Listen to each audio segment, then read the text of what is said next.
Welcome back to another video on Florida, the Voice of College Football channel. Now, I know I just said Voice of College Football, but we are here to talk about college basketball. Maybe one of the most emotional moments in my life. I mean, I was alive for when the Gators won their 4 national titles in football and basketball combined in the mid 2000s, but I was like 2 to 4 years old. I mean, now I'm an adult, and this was really the first championship that I really cared about. I mean, baseball in 2017, that was cool. Even if they won the championship in baseball 2 years ago, that would have been cool, but it wouldn't have been really emotional. That would have just been to talk to my LSU friends and brag over them. And I assume you knew a lot of people in the LSU world that would have been cool to kind of flex on them a little bit about the baseball programs. But football and basketball, those have always been my 1 and 2. I can go and watch random football games. I can go and watch random basketball games. Other sports, I don't really watch at all. So I really deeply have followed these football and basketball teams my cognizant life. I can go back to those 2017 and onward basketball teams, and I can look at those rosters. I can have a connection to those players, and they weren't able to get it done. But this year, 2025, back in 2024, the basketball team did it. They take home the 65-63 victory. What was your first reaction? Like when the clock hit zero, Condon dove on the ball, Walter Clayton is jumping into Micah Handlotten's hands and going 8 feet in the air. What was your first reaction? I mean, honestly, I kind of like blacked out for a second. I just lost my mind. I mean, I'm not ashamed to say that I teared up a little bit. I'm a couple years older than you, so I remember the 2008 championship really well. I followed that very closely. 06, I was into it. I didn't care as much. I wasn't as much into basketball at the time, so that was more just kind of like what you said for baseball, like, oh, that's a cool thing.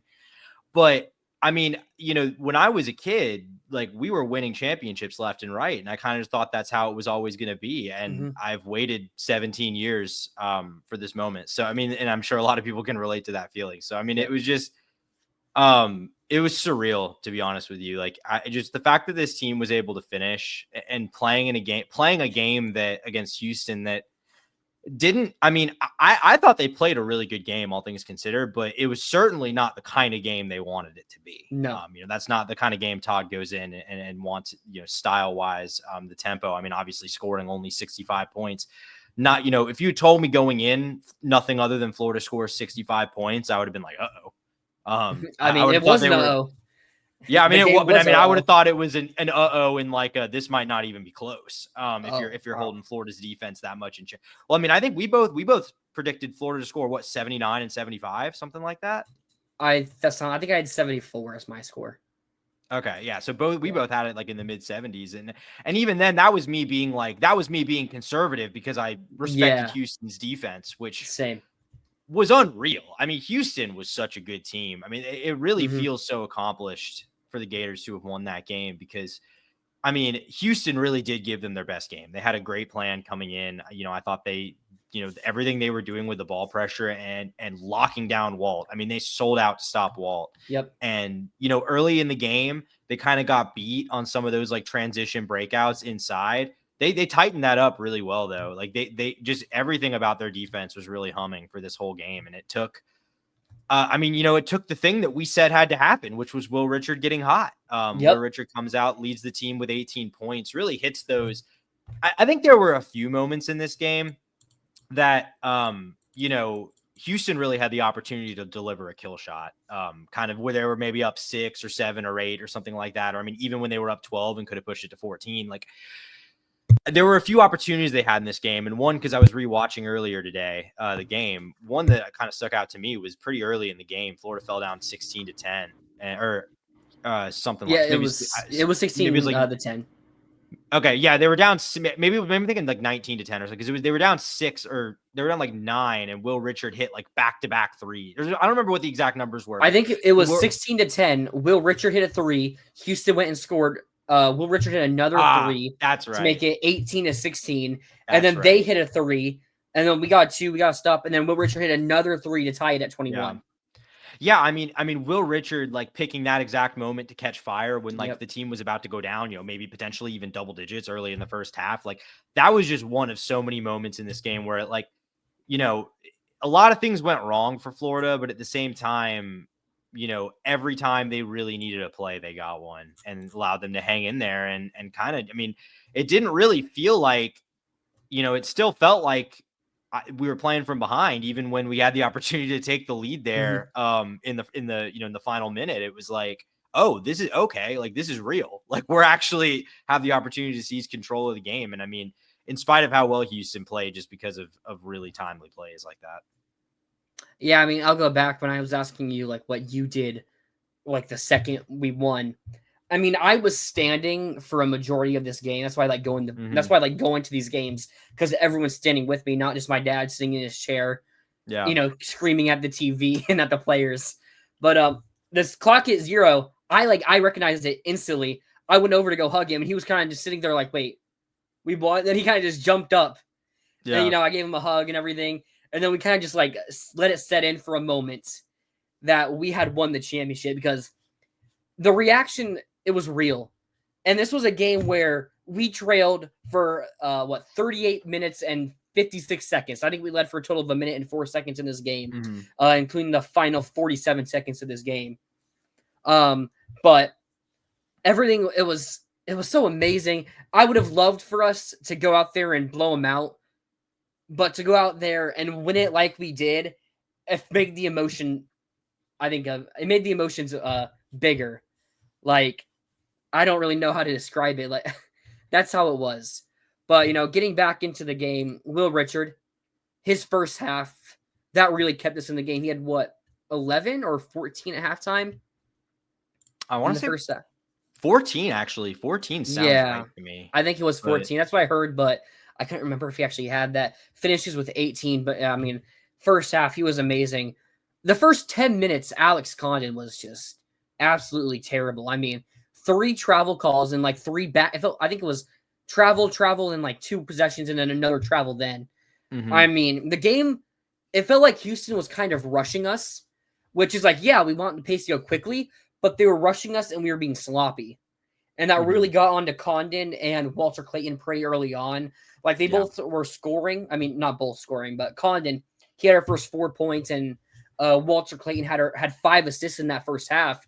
But they were really rushing us up, and we kind of got some nice like easy. I wouldn't say easy.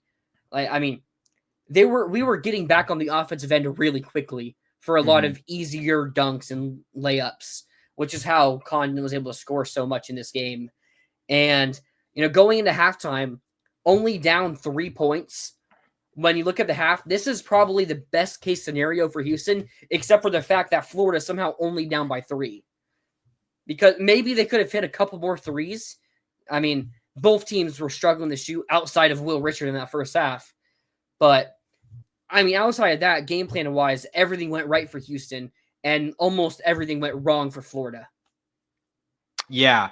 But I will say, like, the one, like, I think the main takeaway I had from my rewatch today was like, I think I actually, because I kind of felt like this in the moment, but I wasn't sure if it was just a coping mechanism or if it was Mhm. actually the way the game was going. But rewatching it kind of affirmed it.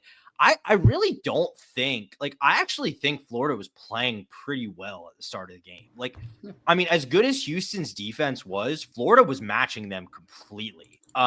They were really locking down the guards, which I thought was impressive. And then, Yeah. I mean, like, Houston was offensive rebounding. They offensive rebounded well in the game, which we knew was, they were going to try to do. That's how they win. And But they didn't but score they off those didn't score. offensive I think that rebounds. that's the thing. Like they got a couple of those early in the game, but they didn't have a good shooting game really throughout the entire game. Yep. So, they weren't able to take advantage of those opportunities. So really to me, everything about the game, despite it playing kind of low tempo, low scoring, I think everything was playing out kind of how you would want it to if you're Florida, except for the turnovers, which as good as Houston's defense was, most of the turnovers were not causing it. Yep. Most turnovers were, I Yep. mean, Condon just traveling in the paint or Clayton throwing it to Clayton. nobody out of bounds, Yeah. or just getting too aggressive and trying to force it inside. Like not Yep. things that like they're causing you to do. And one nice thing about the nature of those turnovers was like a lot of them, because they were travels or just, throwing it out of bounds, they weren't live ball turnovers. So like at least Houston couldn't run in transition, which is something they're also pretty good at doing off when they get turnovers. So like I think I felt at the time that I was like, okay, I mean, the shots aren't falling. Like obviously Walt can't have 0 points, but that's not going to last as long as they Martin stop. only had 2 in the first half as well. Who did? Martin. Oh yeah. And like, you knew that was going to change at some point. So it's like, we just need the shots to start falling a little bit and stop giving the ball away, because they're not scoring. And I thought Florida tightened up on the offensive boards too later in the game. I mean, they ended up out rebounding them by 1. I'm not positive what the offensive rebounding margin was. They had 15, we had 8. Yeah, I mean, so about doubled up on the offensive rebound. I mean, that sounds about right. But still, I mean, do you have the second chance points do you have that at hand? I don't think I do. Okay. No. All good. I was just curious because I felt like it really didn't prove to be that big of a factor in the game for them. Were the second chance points. I think I can find it here on team rankings though. Okay. Yeah, I was just curious if the numbers bear that out, because that's kind of how it felt to me. Stat splits. No, because that's comparing. Okay, that's not even the actual game. Yeah, I don't think I can find that. I'm sorry, what was it again? The points off. Second chance points. Second chance points, that's right. Okay. It's cool if you can't. But I was just trying to see if it backed up my point. But in the first half, it was 7-0. Okay, I mean, and they had like 5 offensive rebounds in the first 5 minutes. It felt like of that game. Yeah, so I mean, like they really didn't. I mean, I think most of those 15 offensive boards came in the first half, and you only gave up 7 second chance points off that. So I mean, that really is not that bad, all things considered. Like, I'm not surprised that things started going well for Florida in this game, and I mean, just the defense was so good all game. I mean, especially in those closing minutes. Obviously, I mean, forcing for 4 straight turnovers to end the game for Houston. I mean, unbelievable. I mean, that Walt play at the end to win it, where he just closes on the guy from the baseline and times his jump I mean, not just the ups, but the timing of it. Because I mean, if Emmanuel Sharp had shot that, it was going to get blocked. I mean, he really had no choice. I mean, it's hard to blame him for how that ended, because he really had no choice there. I mean, you got to get rid of it or something, but I mean, that's tough to do in the moment. And I mean, maybe you can say he should have touched it so the time didn't expire and they'd at least have a chance with fouls. But aside from that, I mean, it was just an incredible defensive play, just a great way to cap off an all around, just unbelievable defensive game of basketball. Yeah. I mean, Walt had a block on a 3-point shot by Sharp earlier in that half. So that's something that was probably also in Sharp's mind. Like, I don't know if Walt would have blocked it. I mean, it would have been a great contest, and maybe he was in position to. He was in position, but sometimes you just miss it by a fingernail. But like 100%. Even though, I mean, but him having that block earlier in that second half, it was in Sharp's mind. And I mean, Sharp has such a weird jumper. Like he kicks his his left leg or right leg, I can't remember which leg. Kind of like kicks it back to the other leg, or to the front, I guess. When he makes that shot, I don't know. It's kind of interesting. I really think this game changed. This game changed in the second half when Thomas Houck got that block, steal, and won. I mean, we were clawing back into it at that point after going down 12 early in the second half. But, we weren't really getting any momentum. It was just, okay, we hit a shot, maybe get a couple stops. They get a shot, maybe hit a 30, whatever. But when Thomas Houck got that block and won, I mean, that's kind of when the Gator fans were starting to get into it in San Antonio. I felt like the crowd was much more split than you would expect for the game being in San Antonio. So yeah, I was surprised by that. Shout out to all the Gator fans there, and shout out to the lack of Houston fans that I expected.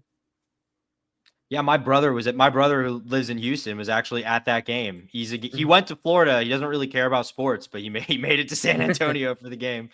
So that was pretty cool. Yeah, I mean, no, they were great. I mean, I wasn't expecting it to be like 80-20 Houston, but I mean, you certainly, I mean, it didn't seem it didn't even, it was like 60-40 Houston. If that, like, honestly, if that, it might not, we couldn't really tell the upper sections because they have them blacked out and everything to make shooting easier, but just from the audio. like the crowd Yeah. reactions, like the audio. They just I sounded like mean, Florida sounded about as loud to me. I think the moments Florida was loud were also bigger moments. Maybe. I mean, like Hmm. end of game situations. Like, I mean, there were people who were at the game that were saying it felt like in the big moments, Florida fans were louder, but Yeah. like throughout the entire game, Houston fans were Gotcha. louder. But I mean, you're also going to be cheering louder when you take the lead with 47 seconds left than you are.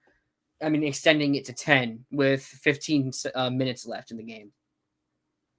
Yeah. I mean, yeah, crowd was great. Did a good job neutralizing the sort of home. I mean, it certainly wasn't the SEC championship in Nashville where it was just a Tennessee home game. Yeah. No, I mean, I think like, I mean, because I think Houston handled this game so well, like I think Todd deserves a lot of the credit for the Oh, adjustments they absolutely. made. I mean, I think like one thing, I think the amount that Denzel played, and the fact that kind of they shifted gears a little bit toward the offense running through him, I think that freed Clayton up a lot because I Yep. mean they just were locking him down. I mean, they had it wasn't Juwan Rock. Who did they have on him for most of the game? I'm trying to remember. Was it? I mean, they had Tugler. Like It was Tugler would guard him sharp. on the outside. They would I think have it was literally. sharp. They were having Tugler. I mean, I think it was mostly Sharp, but they would literally have like because I mean, they Tugler's a were big who doubling can him. They were move. not allowing him to get Yeah, threes. they were. I mean, yeah, they weren't allowing him to get threes. They weren't allowing him to get clean No. passes off for a lot of the game. They were just locking him down. They sold out to Yep. stop Walter Clayton. Um, and I mean, credit to him because like he had, in spite of only scoring 11. I mean, that's just goes to show what we've come to expect from Walter Clayton. I mean, he was really good, I think, as good as you can be, despite the turnovers and facilitating in this game. Had a lot of rebounds too. Yeah. Really good defensive. He had 5 rebounds and 7 assists and a block Yeah. and a steal. Yeah, really good defensive game from him. I mean, I think to me, like it was just there was just so much about the way this game ended to me that was poetic because it was like this team gets bounced in the first round last year, a team that I think was capable of a Sweet 16 or Elite Eight kind of run. Like I think that team was Yep. that good. I mean, the Micah injury hurt Yep. a lot for That's what sure, I but think. like, I've said it, and here I think I said it earlier today. Some other friends. If Micah doesn't get hurt, I fully believe Florida would have made the Sweet 16. And if we had done at mhm, least, I mean, we'll see what would have happened against NC State and Duke yeah. if we would have beat NC State. Um, but I fully believe that that team would have made the Sweet 16 at least. And coming into the year, there would have been a lot more hype, especially around Walter Clayton and the Gators. Hmm. Yeah, so I mean, like that team gets bounced. I think we all felt prematurely against Colorado in a game Yeah. where you score 100, your defense just gives up even more, Yep. and that was the emphasis all off season. And then you come in and you win a national championship out defensing the best defensive team in college basketball. I Yep. mean, Walt wins the game doing point guard things. That was the big question for him this offseason was can he replace Zion Poland as the point guard? He got better at that, I think, throughout the year, and then ultimately wins the game playing like a point guard. Not the Yep. guy who's just going to pop a bunch of threes. And I mean, talking about Micah, like, I mean, man, Micah burning his red shirt to be a part of this national Yep. championship run. I mean, I'm not sure. I'm not sure like that was the X factor, but it certainly was. I mean, I think Micah playing gave Florida so many options in terms of how it handles its front court and how it manages fouls that it's hard for me to say with any certainty that Florida In could have been in this position without him. in the Auburn game, he had 3 offensive rebounds in 9 minutes. Mm-hmm. Texas Tech, he only had 1 offensive rebound, but 6 points. Like he's giving valuable minutes in short amounts of time, and it's not even like he's fully conditioned like everyone else is. I mean, everyone else on this court, they were healthy going into the year, and I mean, not significant injuries on really either of these teams. And going into the year, they were able to get their bodies ready. Like Micah's gonna have a full offseason of training now. Whether he's with Florida, I mean, whether he transfers out, we'll see what happens. He's gonna have a full offseason of training to be ready physically, and give it all for whoever he's playing for next year. Yeah, I mean, he didn't have a real offseason. I mean, because No. I don't know when he actually got to the point where he was able to start practicing, but I mean, certainly they didn't expect he was going to be able to play this year. So, I mean, will be certainly nice for him to have another offseason under his belt. I mean, just I mean, this like just for these guys to be able to go off. I mean, just like I was genuinely just so happy, happy as a fan, but just happy for Walter Clayton and Will Richard and Elijah Martin. Mm-hmm. Like, the careers those guys have had, all of them being guys who were completely overlooked as recruits and had to earn their way 100%. It's just a really cool story, and this was a really special team. I already sort of felt like it before the game. Like I think I would have believed this win or lose, but I think it's kind of indisputable now. To me, this is the best team in Florida history. I think when you look at the resume, what they had to do, 5-0 versus AP top 5, the SEC they had to play in, of which the tournament they won and almost won the regular season, the tournament run they had to play through, all the, beating the 2-time defending champ, beating, the only non-high seed they had to play was a top 10 Ken Palm team in Texas Tech. Just overcoming the deficits, beating 2-1 seeds, all of it. I think this team to me stands alone, and it was such an awesome run to watch. So Florida ended the year on a 12-game win streak. 11 of those were quad 1 games. Mm-hmm. I mean, and now obviously the tournament, we played a lot more closer games than we did in the regular season. We ended the regular season, or the SEC tournament, we ended that on a 6-game win streak with 6 quad 1 games, but ending it with 5 and very close games besides the Maryland one. We won by 16. I mean, I think a big question going into the tournament was how would Florida do in close games? I mean, you go back to Georgia where they take the lead with a minute left and end up losing that one.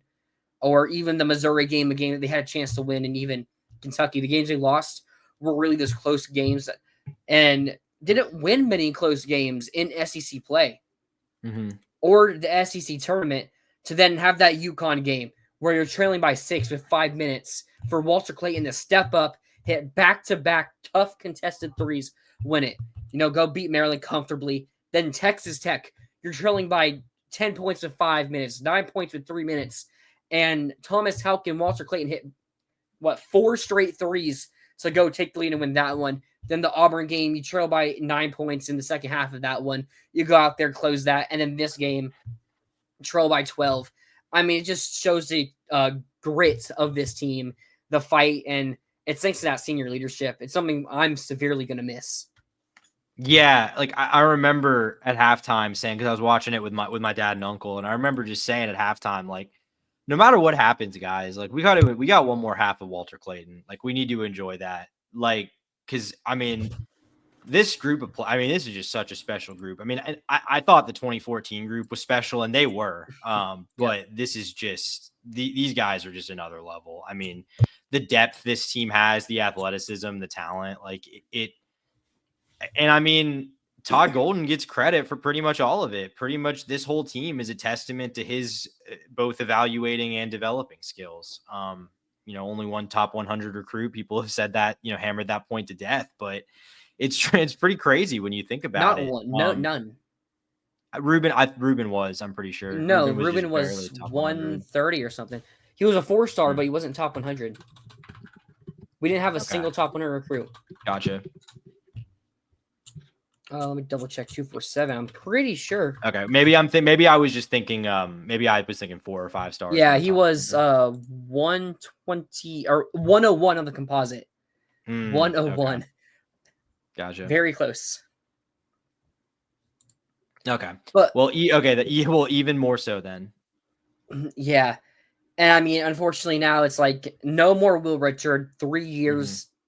All 4 years of his career averaged over 10 points per game. His senior year obviously being his best. Going from a guy that coming here was a really good spot-up shooter. You give him the open 3. Yeah, Colin Castleton in his first year here, his sophomore season, that would work in the paint. Could kick it out to Richard for open 3s, but he wasn't really driving. His defense wasn't that great either his first 2 years here. I mean, the improvements he's made here, credit to Todd Golden. I mean, he talked about it. With him and Walt last year when they were testing NBA waters, going and getting what they would be and what they need to improve on, and he told them they need to improve on their defense, and them hearing it from NBA scouts, that might be the difference in us being a championship team versus us being a Sweet 16 team. Yeah, I'm glad you mentioned that because Richard defensively too was so good. They all were, but like Richard, I mean, one of the plays of maybe the play of the game was that Yep. turnover with 40, or is it? No, not even. It was like with like 47. Oh 20. wait. Oh No, the yeah. Oh yeah. one You're right. You're right. It was on the, 27 there's like seconds left. 20 something. Yeah, 27. Yep. Yeah, where guys Sharks driving the lane. knee. It's not even Richard's man. Richard just Nope. heads up play, gets a hand in there, and then Doesn't it goes foul. off. Yeah, doesn't foul, and it goes off his knee. I mean, just really good. I mean, and I thought Richard and Martin and Clayton too all did so good. They really tried a lot of ball screens and stuff to get their guards open, and just nope. They handled all those shifts really well. And going back, we talked about, I remember you saying that Condon struggled. I mean, obviously the travels were egregious in this game, but I do kind of want to give him credit because first of all, 12 points scoring, offense kind of finally woke up from him, really needed that in this game with the outside shots not falling. And then I thought defensively, he did a really good job overall on Juwan Roberts, who, man, I was blown away by Juwan Roberts, how good he looked. I mean, we talked about it, how 6'8", yeah, but massive wingspan, like plays bigger than that. Even when we were saying that, I was like in the back of my mind, like, I mean, he's still 6'8". Like, I'm sure we're going to be able to rebound over. Nope. Like he is so active. His hands are so good. So I was impressed, but he still only went 3 of 13 from the field. Didn't completely take over the game from an offensive rebounding perspective, and Condon was on him for most of the game. So, able to score a little bit inside for Condon, and then, played, I thought, pretty good defensively on the other end, all things considered. Yeah, I mean, Condon really stepped it up, and that's after that first 10 minutes where he struggled. Mm-hmm. His physicality, scoring 12 points, getting 7 rebounds. I mean, I think he's going to return. That's just my gut feeling right now. I don't think he played himself into a first round. I kind of feel like he played himself out of it in the tournament because he really struggled most of the tournament and even struggled the first half of this game. Mm-hmm. But I think, and Thomas Houck, I don't think he's going to leave either. I think we returned that entire front court. I mean, if you want to focus a little bit on what's going to be happening for next year, because now that the season's over, it's not over. There's still a transfer portal. We've missed out 2 weeks now of getting to recruit in the transfer portal. I still believe that there's a really good chance this can be a top 10 team next year. You return all those bigs with Houck, Condon, Chinyalu, maybe Micah. Some differing opinions I'm hearing there. But and then Denzel Albertine, a guy who's starting, was averaging 15 points per game or more. It was something like that. You bring in 2 top 50 recruits, Alex Lloyd, CJ Ingram. One of those guys is probably going to play a crucial role in the team next year, at least. And then you're going to bring in 1 or 2 guard transfers. The big name right now that everyone's talking about, Xavier Lee, guard transfer from Princeton. Do-it-all type of guy. He can shoot, he can pass, he can rebound, and as a true point guard. Something we didn't even have on this team. Real good size, NBA type of prospect.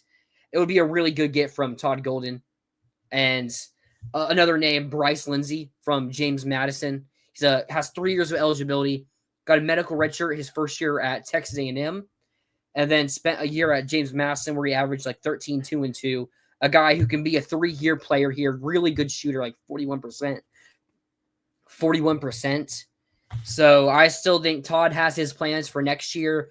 And I don't think this is a 1-year fluke. No. Going back to Xavier Lee, yeah, to your point about NBA prospect, like, correct me if I'm wrong, but he's like a guy that's expected to at least test, right? So his current projections are like late second round. Okay. I'll have to recheck his entering tweets, but if you're getting second round hype, though, I would expect you would at least test. I think that's what happened, but let me how can Condon will both probably test. I would be surprised if they didn't both test. And you're gonna up your NIL offer. Yeah, for sure. No, I mean, to me, it really. Yeah, he's testing. He's testing. He is testing. Yeah, I mean, to me, it's like, assuming you bring back what you bring back on the front court. And I'm not trying to disrespect Micah right now, but if Micah were to transfer, that's not like a loss you can't handle. You can portal someone who could probably do that. But I mean, looking at what you bring back on the front court potentially, and with Zell and maybe Urban Klavjar takes a leap, becomes a guy that you can kind of have as a rotational guy in the backcourt with the true freshman. Yeah, I mean, it comes down to, can you get a couple, Elijah Martin level instant impact guards in the transfer portal? And I think, to me, you're looking at, like, I think the baseline is probably a fringe ranked team, like a top 20-ish team. That should be the floor. Yeah, but I think, I think if you end up getting, if you hit on the guards in a similar fashion to the way, you hit with Walter Clayton and Elijah Martin, and I don't kind know of if you can hit similarly to Walter Clayton, but well, I mean, I'm not saying you can get Walter Clayton again, but I mean, I think, can you get a, like, elite scoring guard? Like, yeah, probably. Um, so and especially now, with the added cachet of being a national championship team, I think oh yeah, that kind of makes up for the 2 week head start everyone else got, is and they're competing against national champions now. they did just raise over $500,000 for basketball NIL. They did a fundraiser where 2 boosters were going to match up to $250,000 for the Gator basketball team. So hopefully New that can help us facility keep. coming. Yeah, New $8 facility coming million. too, right? Yep, Yeah. $8 million new practice facility, or upgrades to it. Not new, but upgrades to the practice facility. I mean, everything in this basketball program just says that Tall Golden has us at the top now and staying at the top for however long he's here. I mean, for the foreseeable future. Yeah, and I think the next step to that, I mean, you're just going to see, I mean, first of all, also got some assistant coaches to hire. So I'm curious kind of if Yep. we see a bump to the salary pool. I know we've talked about that in the past. That's not necessarily where it needs to be. Hopefully a national championship will get it there. But Todd's making, I think, $3 million a year right now. I would be willing to guess, before a ball is tipped again, Todd Golden is making a little bit more than $3 million a year. You have to pay him more. Yeah, would be my, well, yeah. I mean, I'm that extension's going to be coming. I mean, I don't have any inside info here. I'm just, that extension's coming. Yep. I would be very surprised if it's not. So yeah, it's going to take some investment if you want to keep it here. But I mean, I think you have a guy who is both, like I've said, I think there's areas where Todd needs to grow. But with that being said, I still think he's a pretty elite tactician in game. Yep. And I think his portal evaluations have been great. And I think the only thing that's really missing from a program building perspective here is high level high school recruiting. You're already kind of seeing that get better. Yep. And I mean, again, if you're winning titles and you're dumping NIL money into the program, like, I think you can expect that's going to continue to tick up. So yeah, I think another key thing so far, Carlin Hartman hasn't taken another job. Yeah. So getting him back for another year, I mean, keeping him around for as long as possible is huge for this program. One of the best assistant coaches, like one of the most vocal or renowned assistant coaches I've seen at our program. So keeping him here, huge job. I mean, and there's so much to be excited about. Don't know how much basketball we'll talk from now on, now that the season's over, and this is mostly about football, and we're about to have this spring game and recruiting tick up. But we will obviously cover when we get some transfer news, hopefully soon, and recruits. We'll see how we do in 2026's class. But I mean, do you have anything else you want to say before we log off here? No, I mean, I'll just say, like, guys, like, genuinely enjoy this one.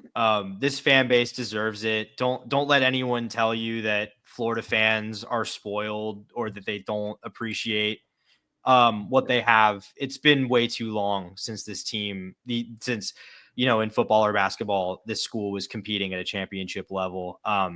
It's so exciting to be back. I don't know, maybe Todd doesn't ever win another one again, but you can't take last night away from us. Nope. And I'm going to remember that for the rest of my life. So I hope you guys are all enjoying it.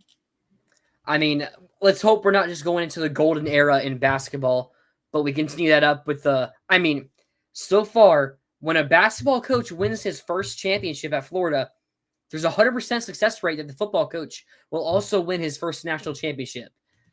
That's how I'm going to end it there. Very emotional. I mean, we'll see you guys on Sunday with our reaction to the spring game. I mean, thank everybody. I want to thank everybody for showing up and watching the videos. Make sure you do like, comment, subscribe. Memberships are open. And I guess, as always, we'll see you next time, and go Gators.